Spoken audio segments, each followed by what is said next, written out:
Senhoras e senhores, boa tarde mais uma vez. Tenho certeza que vocês estão saindo deste workshop 3 quilos mais fofinhos, com certeza. Então, agora nós vamos para a palestra Sistema de Arquivos para Armazenar Mídia do SIG. E quem vai falar sobre isso é Rafael Juliano de Medeiros, que é arquiteto do SIG UFRN.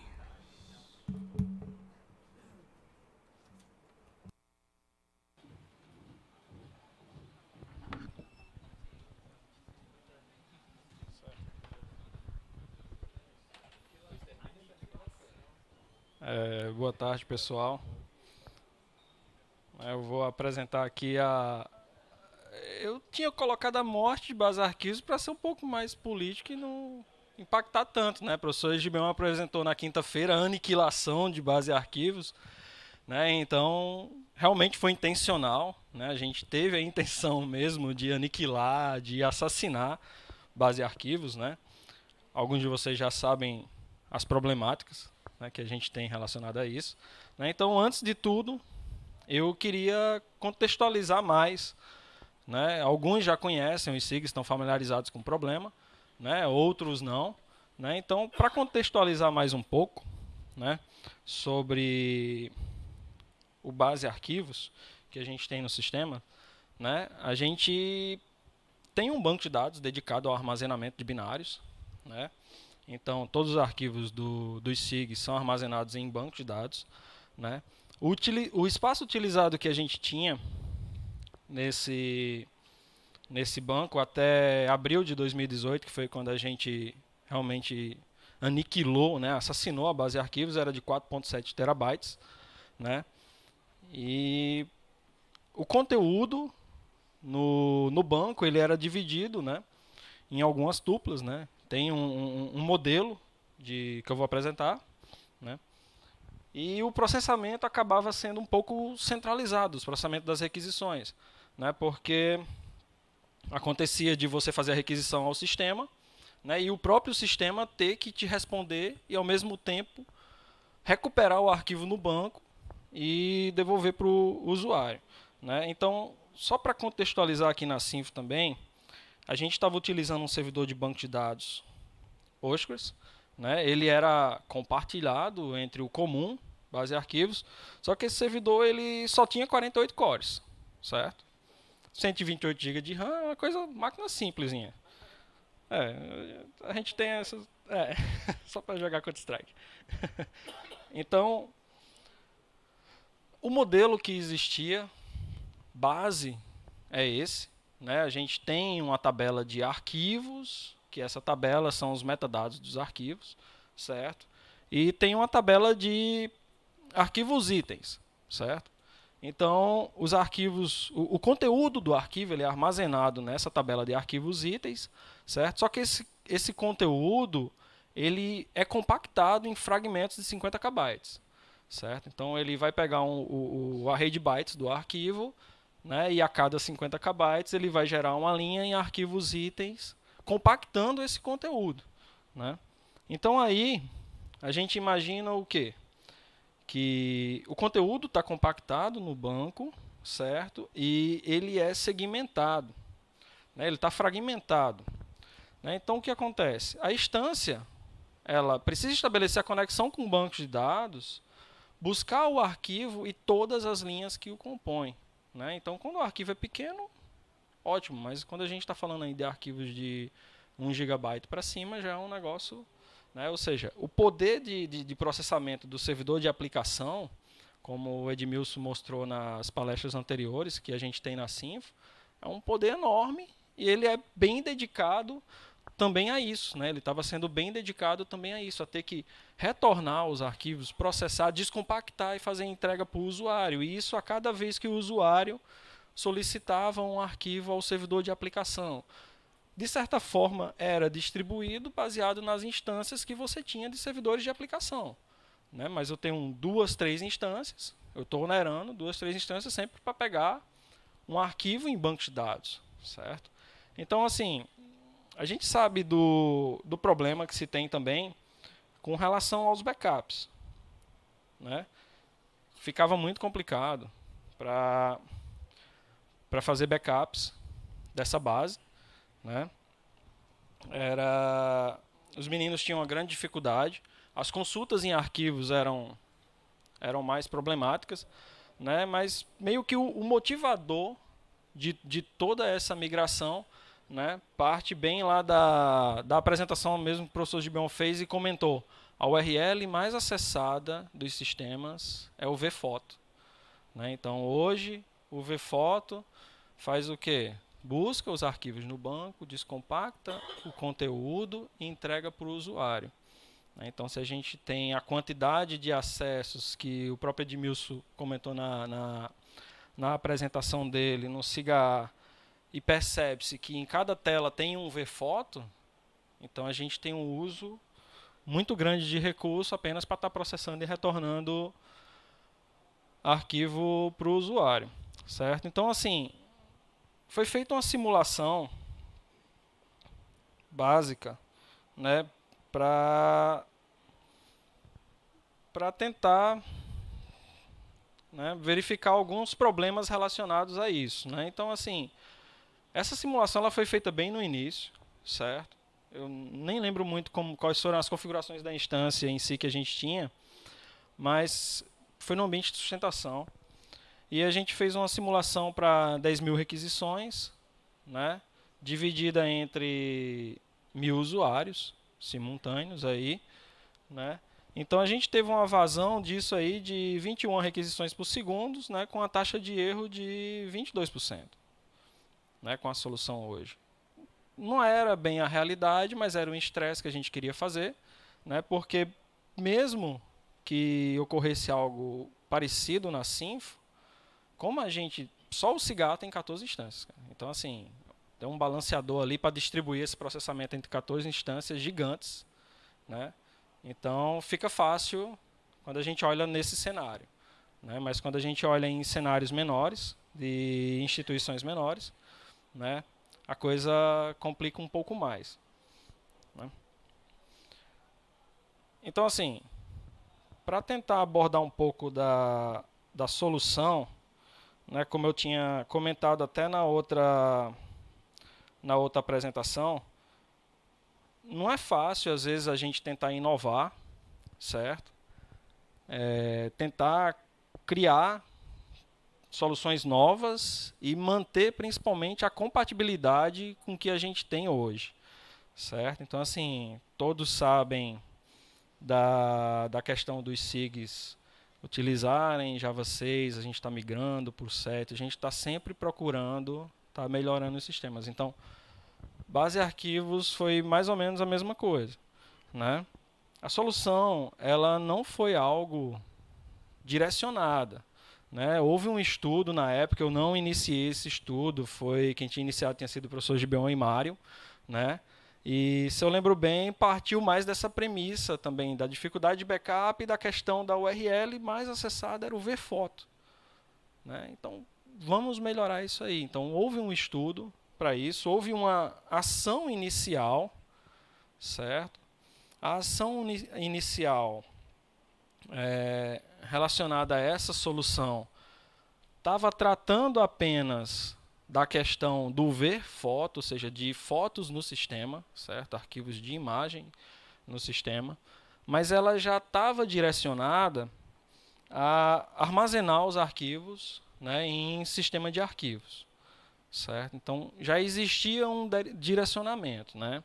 Ela já tinha ido parcialmente para a produção, né, a solução só para as imagens em si. E aí foi um momento em que a gente passou vamos aumentar a solução agora para funcionar com todo tipo de arquivo dos SIGs, né? Então foi aí que a gente pegou a solução que já existia e tentou utilizar ela para todo tipo de arquivo. A princípio, quando a gente fez alguns testes no SIG-RH, tudo acabou correndo muito bem, né? E a gente imaginou que estava ok, ó, vai atender, né? E a gente testou no CIPAC. Quando a gente colocou para o CIPAC, que já tinha mais casos de uso com arquivos, a gente percebeu algumas deficiências, né? Aí, nesse momento, toda aquela inovação que a gente tinha pensado, a gente precisou aprimorar. E, com isso, a gente precisou inovar um pouquinho mais, né? Então, o que acontece, né? O que é que eu queria deixar claro assim para vocês é que há o esforço do lado da Sinfo, certo? E a gente sempre procura se esforçar muito para entregar algo o mais estável possível. E com isso, nós criamos o caos, às vezes, no nosso próprio ambiente, mas antes de estar liberando para as instituições, né? Isso é normal, né? A gente sempre, quando está mudando, a gente sabe que está mudando para algo que vai inovar, né? A premissa principal é isso, é manter a compatibilidade, né? Então, assim, acaba que não é fácil, mas a gente vai nessa jornada e acaba conseguindo, né? Então, a solução hoje de armazenamento de arquivos em sistema de arquivos, né? Ela consiste em algumas mudanças na arquitetura, né? Então, na arquitetura a gente tem hoje parametrizado uma estratégia de recuperação de arquivos, né? E essa estratégia ela funciona por padrão para recuperar arquivos de banco de dados. Base arquivos é o que todos recebem, né? E a gente tem uma segunda estratégia que recupera os arquivos da solução de servidor de conteúdo, né? Então, a solução aplicada em si consistia em alterações na arquitetura, né? Implementações de novas estratégias de recuperação de arquivo, né? Para trabalhar com o servidor de conteúdo. Além disso, de recuperar o arquivo no servidor de conteúdo, de ter que mudar a estratégia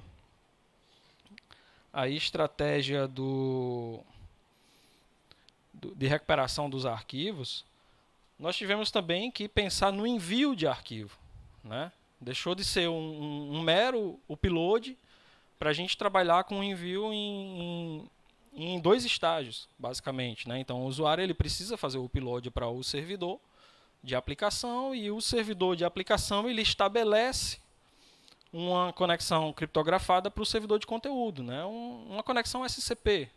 A gente usa o serviço do SSH, abre uma conexão SCP para o servidor de conteúdo e faz o envio de arquivo, né? Então, assim, muita gente pode perguntar, então a cada arquivo que eu envio eu abro uma conexão. Não.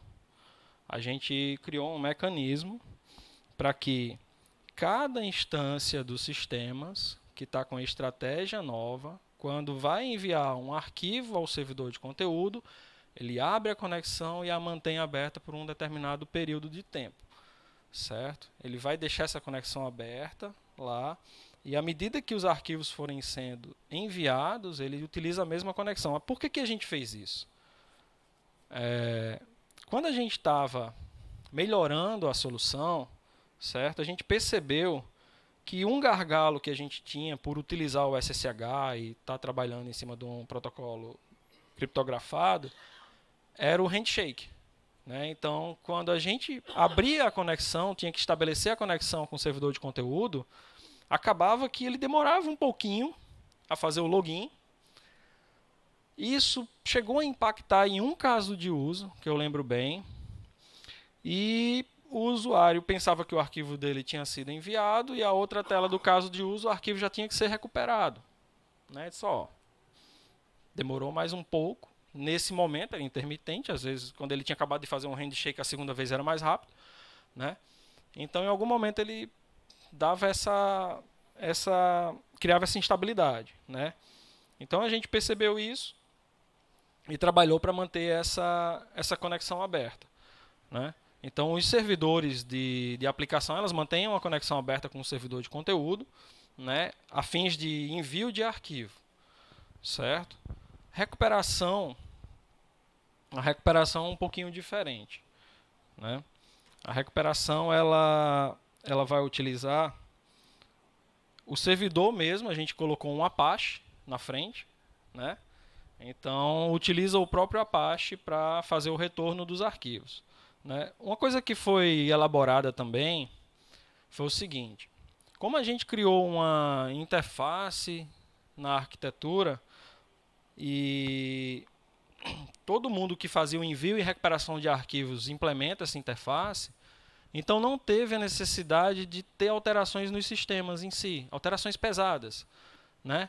Um caso de uso ou outro precisou de alguma modificação na forma em que estava trabalhando com envio de arquivo, mas nada muito pesado de ter que chegar para as equipes e dizer, ó, todo mundo agora vai mudar e vai ser assim, certo? Então, isso não aconteceu, simplesmente a gente foi levando a solução, né, implantando também de uma forma em que a gente já tem trabalhado há muito tempo, que é fazendo por etapas, né? A gente não chegou para habilitar arquivos no SIGA-A, que são 14 instâncias, nas 14 de uma vez, certo? Então a gente pegou, né, duas em duas instâncias, foi aumentando isso, foi colocando, né, e foi habilitando a solução para trabalhar com o servidor de conteúdo, né? Então, assim, muitos devem estar se perguntando, esse momento de transição, certo?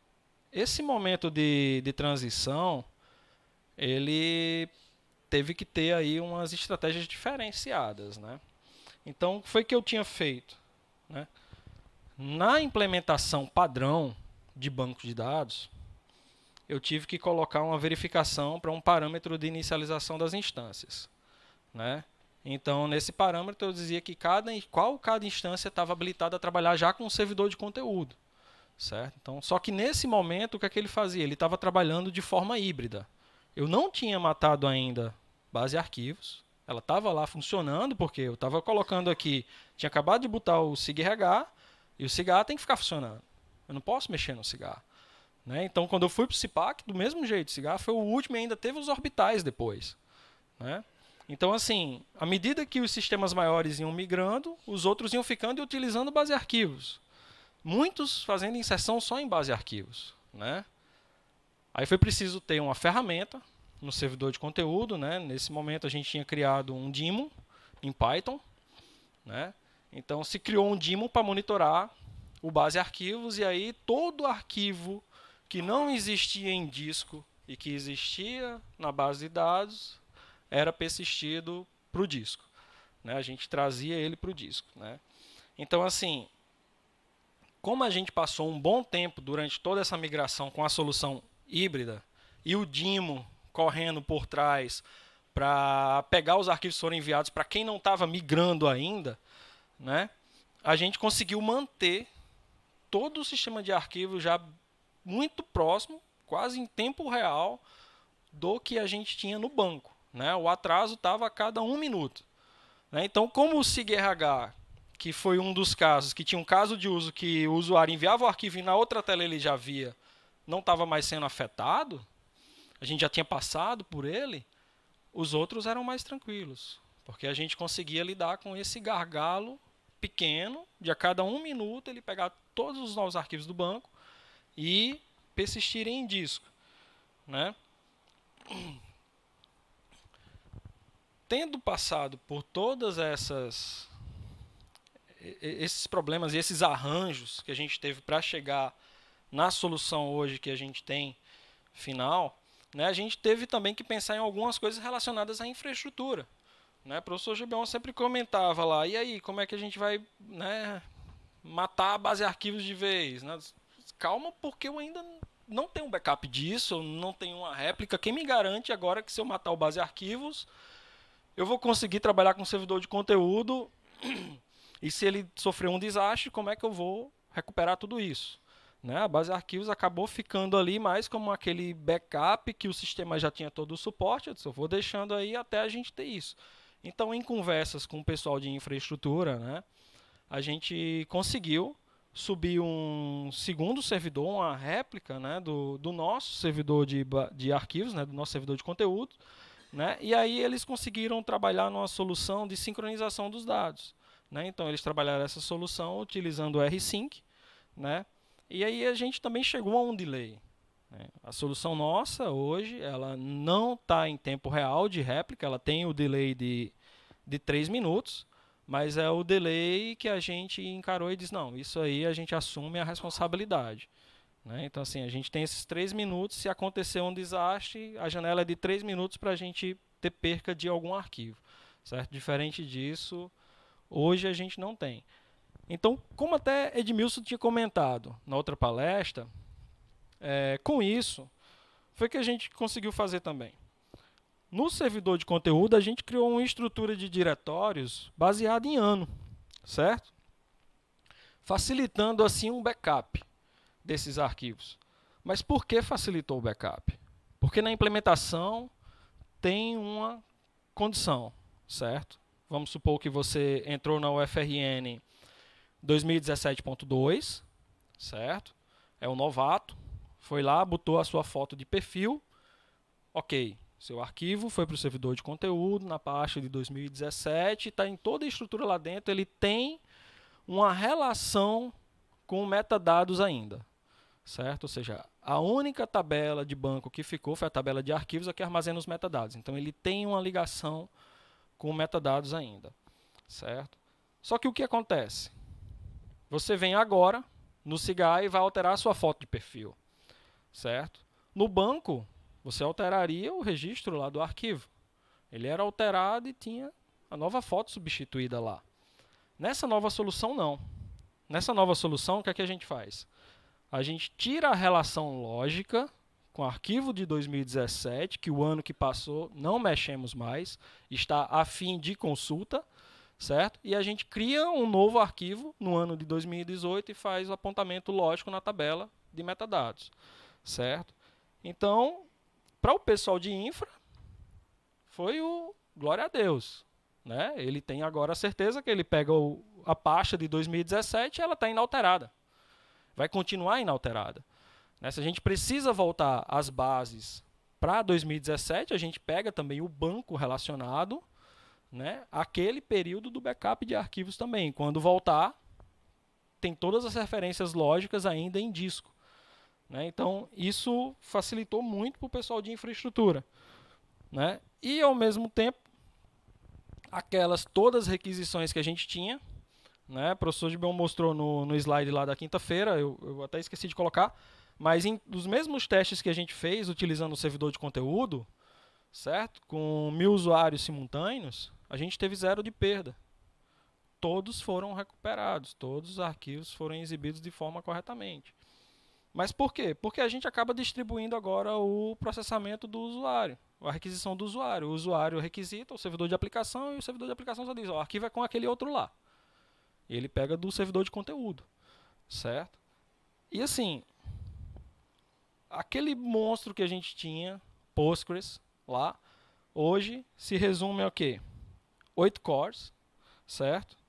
Com 16 GB de RAM, a gente tem 20 GB de armazenamento no raiz, é uma máquina basicamente base que a Sinfo tem, certo? A gente cria uma máquina base para isso. Aí tem 6 terabytes na partição de dados, certo? Que aí sim é a partição de armazenamento do conteúdo, certo? Essa partição aí o pessoal de infra tem um storage por trás, então tem toda a infraestrutura de data center que foi mostrada aí, não é só uma unidade em disco, né? E assim, só para deixar um pouco mais contextualizado, né, o que eu comentei, basicamente aquelas mesmas requisições que a gente tinha antes, né? O que o usuário agora recebe? Ele passa por toda aquela infraestrutura de balanceador, né, e os servidores de aplicação, só que ele só busca metadados no banco, certo? Tem um detalhe, por que ele tem que buscar esses metadados no banco? Ele tem que buscar esses metadados no banco porque é a partir do metadados que ele consegue criar uma hash, certo? De identificação do arquivo em disco. Então a gente tem uma rotina que cria uma hash de identificação do arquivo em disco depois do ano, já para deixar um pouco mais, vamos dizer assim, difícil a vida de quem está querendo ficar escaneando arquivos em servidores de conteúdo. Né? Então ele pega os metadados, retorna o link montado de para onde ele vai estar no servidor de conteúdo e o browser já faz a requisição ao servidor de conteúdo. E aí tem outro detalhe. Quando a gente retorna o arquivo aqui para o usuário e o link, a gente bota no header do HTTP o movido permanentemente, certo? Então, o browser ele vai passar a entender que a URL do ver foto, que para os sistemas ainda tudo continua o ver foto, com aquelas hashes de segurança, aquelas chaves e tudo mais, na verdade agora é um URL no servidor de conteúdo, certo? Isso passou a ser gerenciado pelo próprio browser, né? Então, quando você está acessando aqui 10 vezes ao dia o seu ver foto, só na primeira ele retorna o link, dá um movido e a partir daí ele só começa a pegar de lá, do servidor de conteúdo, certo? Então, assim, dado toda essa solução, né, a gente teve tempo de alencar alguns resultados, né? A solução ela foi implantada toda ao longo de 2017, ela começou no finalzinho de 2016 com aquela primeira versão que eu falei para vocês, do VFoto, só para arquivos de imagem, certo? E hoje o que a gente tem? Né? A gente tem uma média de requisições ao VFoto e VArquivo. VFoto e VArquivo é um servlet, certo? Eles fazem a mesma coisa, certo? Atendidas por mês no ano de 2017, a média foi de mais de 700 mil requisições, certo? E nós tivemos um total de requisições para essas URLs, certo? Então, assim, eu só quero deixar claro que essas URLs elas são atendidas pelos servidores de aplicação dos SIGs, certo? No ano de 2017, foi um total de mais de 9 milhões de requisições, certo? Ao ver foto, isso atendido pelo servidor de aplicação, né? Então, assim, a gente já percebe que as requisições atendidas por mês, a média delas, em 2018 até o momento, a gente já passa de 1 milhão, certo? E o total de requisições hoje para o ano de 2018, até esse momento, são 6 milhões, certo? Então, assim, com isso a gente já percebe que esse ano a quantidade de requisições já vai aumentar bastante aqui também, né? É muito provável que a gente já passe os 10 milhões de requisições até o final do ano, né? Eu deixei o 2016 aqui, mas foi só aquele iniciozinho, foi só para fins de requisições atendidas pelo servidor de conteúdo. Quando eu falo servidor de conteúdo, eu estou falando lá do Apache configurado para entregar os arquivos, certo? Então, no ano de 2017, a gente teve mais de 18 milhões de requisições, certo? Isso nos deu uma média de mais de 1,5 milhão de requisições ao mês ou 50 mil requisições ao dia, né? Lembra que eu comentei sobre o movido permanentemente. Então, a gente já percebe que sempre há mais requisições ao servidor de conteúdo do que o servidor de aplicação ou VFoto, certo? Aí, assim, é só os SIGs? Não.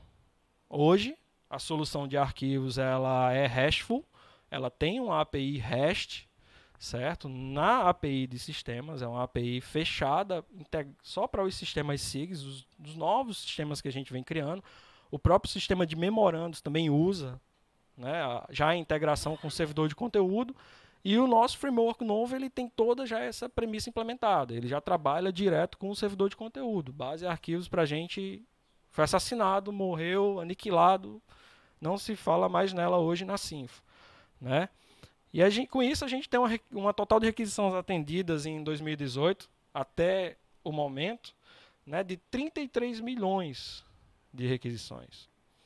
Então, assim, a gente está falando de uma máquina de 8 cores, 16 GB de memória RAM, certo? Podia ser uma máquina de uma pessoa aqui em casa, né? Claro, está na infraestrutura de um data center, uma marca virtualizada e tal, mas e ela está atendendo e está atendendo com folga. Muito bem, por sinal. Não temos problemas de quantidade de conexões com SSH aberta, de files de autenticação, não temos problema de disponibilidade dos arquivos, certo? Isso nos deu uma média mensal de mais de 5 milhões e meio de requisições, até agora, né, mês 6, e mais de 184 mil requisições por dia no servidor de arquivos. Então, assim, lembrando também que tem alguns aplicativos mobile, quando precisa pegar foto, o próprio Cigar, que mostra a fotinha lá, ele vai lá num VArquivo que manda ele para cá. Num VFoto que manda ele para cá, né? Então, a quantidade de requisições ao servidor de conteúdo para o ano de 2018, ela já dobrou de 2017, que foi o momento em que a gente estava migrando e colocando isso aos poucos. 2018 mudou, já dobrou, por quê? Porque a gente também tem novas soluções e todos agora já nascem direto utilizando o servidor de conteúdo, né?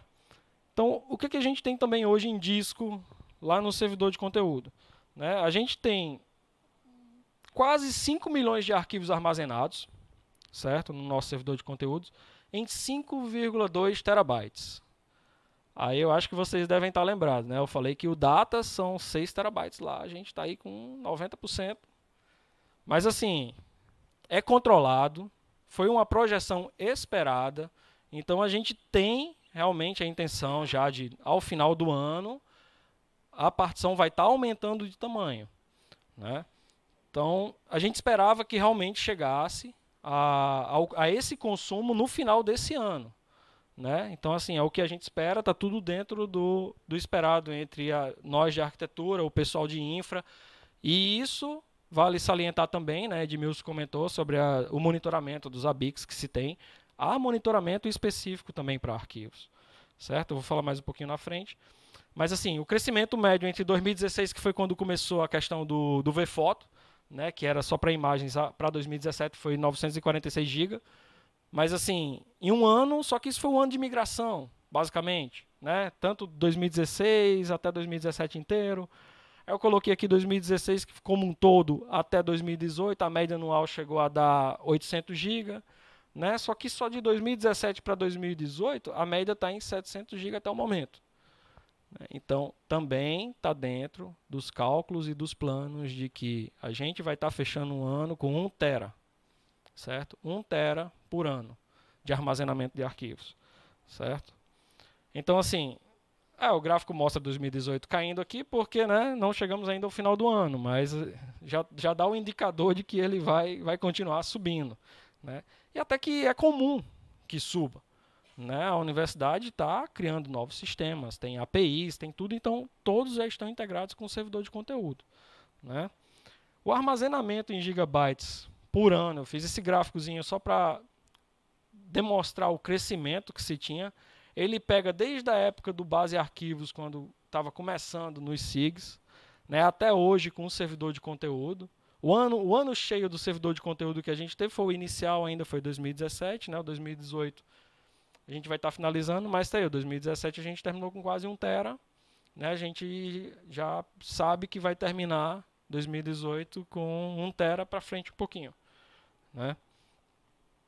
E podem estar se perguntando também para onde a gente vai estar levando a solução, né? Qual é o caminho que ela vai estar seguindo, né? Dadas as apresentações, né? Johnny fez uma apresentação muito legal da stack do Elastic, né? Então, assim, opa, temos solução de Big Data na Symfony, vamos aproveitar isso aí, vamos colocar arquivo para dentro também. Né? Então foi o que se pensou. Né? Então, hoje, a gente tem uma auditoria, certo? Em arquivos, porque como o Johnny bem deixou claro, existe o registro de entrada e existe o log de operação. Eles contemplam operações de arquivos, certo? Só que a gente precisa fazer umas consultas um pouco mais rabiscadas no Elastic para poder recuperar esses dados. É problema para o Elastic? Não. Nenhum, a gente tem isso, tem dashboard para isso, certo? Mas eu tenho uma intenção de estar produzindo log específico para a solução de arquivos, certo? Principalmente logs de acesso no Elastic, seja utilizando e fazendo passe dos logs, dos access log lá do Apache, que está no servidor de conteúdo, ou criando log específico para isso. Bem como também log de criação, modificação e exclusão de arquivo. Exclusão a gente fala mais da exclusão lógica, certo? Realmente a gente não está excluindo arquivos de servidor de conteúdo não mais. Né? E mais para frente também pretende-se ter a questão de monitoramento. Por quê? Porque como a gente vai estar com os logs específicos, a gente consegue fazer um monitoramento em cima de logs que a gente vai ter. Né? Então a gente quer monitorar alguns registros inválidos. Registros que são duplicados em disco, mas que não tem nenhuma relação lógica com o banco de dados, certo? Isso às vezes acontece porque tem um caso de uso que não implementou de uma melhor maneira o arquivo, ou houve uma intermitência de rede, o arquivo foi enviado, a transação foi interrompida, mas não deu tempo o próprio caso de uso fazer a exclusão do arquivo na volta. Né? Então, assim, o arquivo pode realmente ficar no servidor de conteúdo, duplicado. Então, para tratar disso, aquele DIMO, baseado naquele DIMO que a gente tinha de migração de dados, a gente está trabalhando em um outro DIMO para fazer a otimização e a limpeza de espaço. Certo? Ou seja, ele vai tratar desses registros que são inválidos no metadados, que estão presentes em disco e têm duplicatas. Certo? Então, com isso, a gente vai também melhorar a alocação de espaço, né, no servidor de conteúdo. E, por fim, erro nas operações relacionadas. Né? Assim, eu coloquei aqui como próximos passos, mas que, tipo, como a gente já tinha logs, então, consequentemente, a gente também já tem esses erros nas operações relacionadas.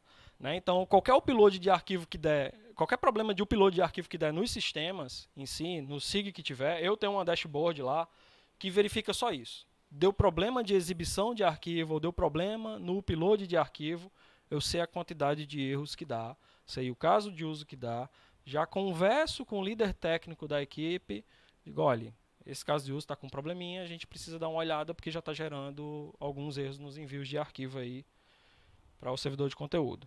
Certo? Então, muitos devem estar se perguntando quando isso vai estar disponível aqui no meu SIG, como é que eu vou poder matar também a minha base de arquivos, né? Muita gente tem problema com isso. Né? Então, assim, a gente pensou muito, né, a respeito, e uma das coisas que a gente viu de primeira foi o seguinte: a solução ela é uma solução prática, ela é uma solução simples, não é nada que ninguém aqui não possa fazer. Certo? Então, a arquitetura já tem as implementações para isso, tudo, mas ela requer muito mais uma dependência de infraestrutura, certo? Que uma dependência do software. O software está lá, está funcionando bem, é um parâmetro, você ativa, né? Mas a infraestrutura hoje, a gente ainda precisa ver uma forma de entregar melhor ela para vocês, né? Como Johnny tinha comentado também, né? A gente hoje em dia pensa muito nessa coisa de container de Docker, facilita muito se a gente chegar e entregar um Dockerfile para vocês, ou uma imagem do Docker que vocês apenas dêem um run lá e, ok, meu servidor de conteúdo está pronto. Né? Monta lá uma unidade persistente no seu storage e está respondendo. É possível? É possível. Então, assim, até o final do ano, a gente tem a pretensão de estar estudando isso, né, para fazer essa entrega. Não sei ainda se é em container, se vai ter uma documentação para isso. Né? Quer dizer, a documentação ela vai existir. Né? Se a documentação vai estar mais voltada para o uso do container, ou vai estar para a criação da máquina virtual e configuração do Apache, do SSH. Né? As configurações que a gente tem também não são nada de especiais. A configuração mais pesada são configurações no Apache, né? Que a gente trabalha com o regex lá para poder garantir uma certa segurança nos arquivos em disco. Né? Então, assim, todos os sistemas já possuem o suporte, né? Então isso já está na arquitetura há um bom tempo. Alguns de vocês já devem ter isso aí, mas é como a gente vem falando. Né? A gente manda a solução, tem que ativar ela por parâmetro. Né? A gente ativa ela por parâmetro, mas ela depende da infraestrutura. Né? Então ela é toda ativada e configurada por parâmetros nos sistemas. Por padrão, trabalha-se com base em arquivos. Né? Então a ideia realmente é essa. Tá procurando entregar uma documentação palpável, né, e viável disso até o final do ano, para que a partir daí vocês comecem a tentar utilizar um problema aqui, outro ali, e a gente já ir trabalhando isso, principalmente a questão da migração. Né, porque a migração na UFRN, do mesmo jeito que ela foi um pouco complicada, né, ela pode ser para vocês da forma em que foi empregado aí, como vocês vão fazer essa transição. Né? Principalmente para quem já tem os SIGs, para quem já tem uma base de arquivos aí um pouco maiorzinha. Né? Então é isso, pessoal. Eu queria só agradecer a todo mundo. Valeu, obrigado. Quem tiver alguma dúvida é só falar.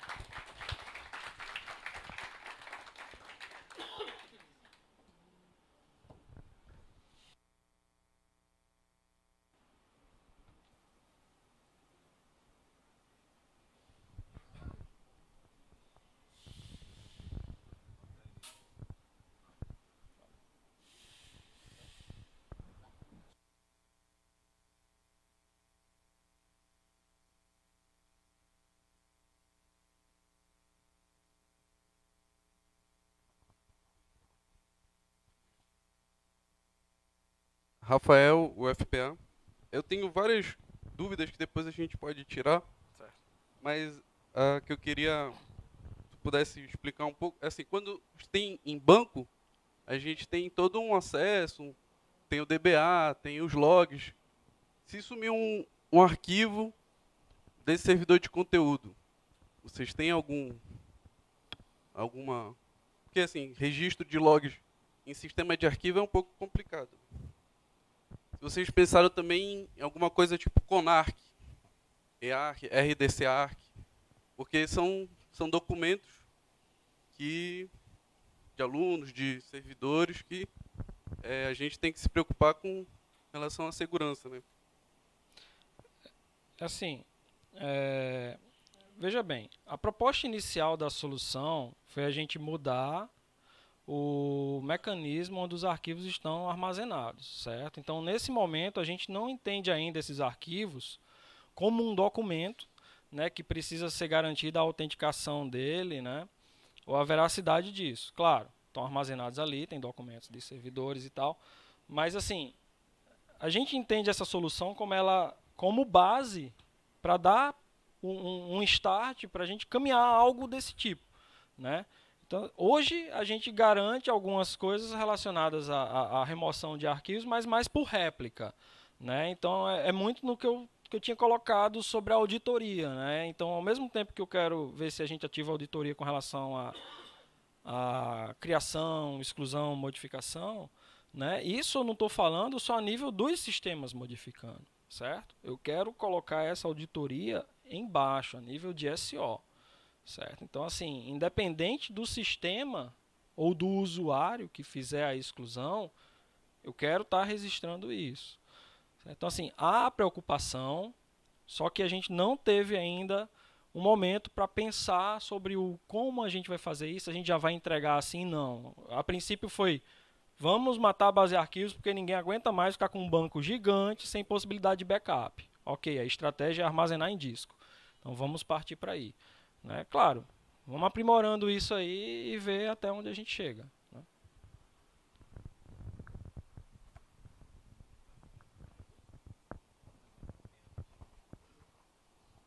Boa tarde, Rominique, da Unila.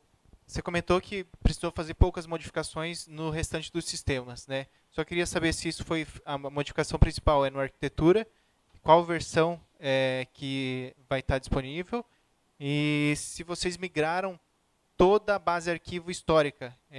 Você comentou que houve uma migração, mas eu não entendi se foi só no período de transição ou se foi todo o histórico foi migrado. Certo, Dominique. É assim, primeiro a gente migrou tudo, certo? Então o que existia em base arquivos foi migrado para o servidor de conteúdo. Não ficou nada de conteúdo em banco de dados, certo? Você me pegou na versão da arquitetura, porque assim, a gente já fez essa solução, ela já está rodando assim faz um bom tempo. Eu acho que foi quando a gente virou a versão 3.0, a partir da 3.0 da arquitetura para frente, a gente já tem a solução de arquivos implementada, então ela já está no código, certo? Aí você comentou também sobre essa questão de a modificação foi só na arquitetura porque a gente não teve modificações pesadas nos sistemas. Isso, a modificação foi só na arquitetura.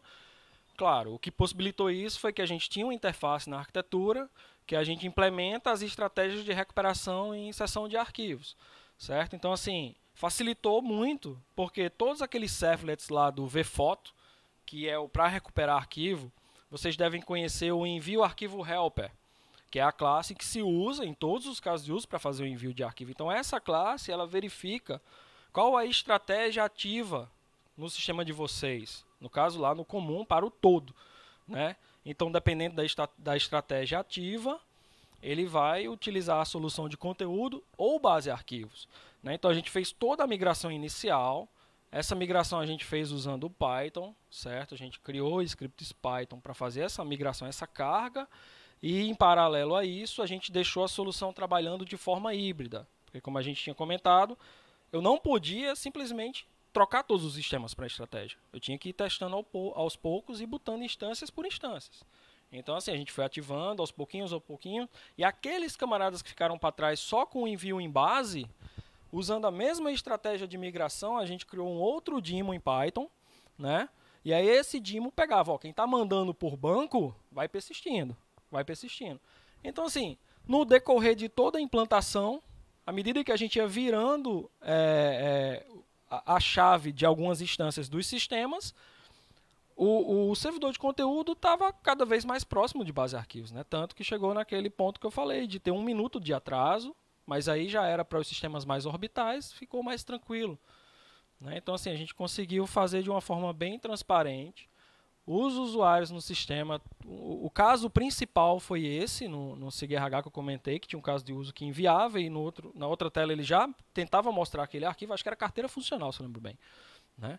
Então, assim, foi muito transparente, a gente não teve tantas problemáticas depois que foi trocando isso aí, né? Aconteceu instabilidades, a gente ficou com aquele receio, poxa, será que foi alguma coisa em arquivos? Depois percebeu-se que não foi, que era mais algo pontual dos sistemas em si.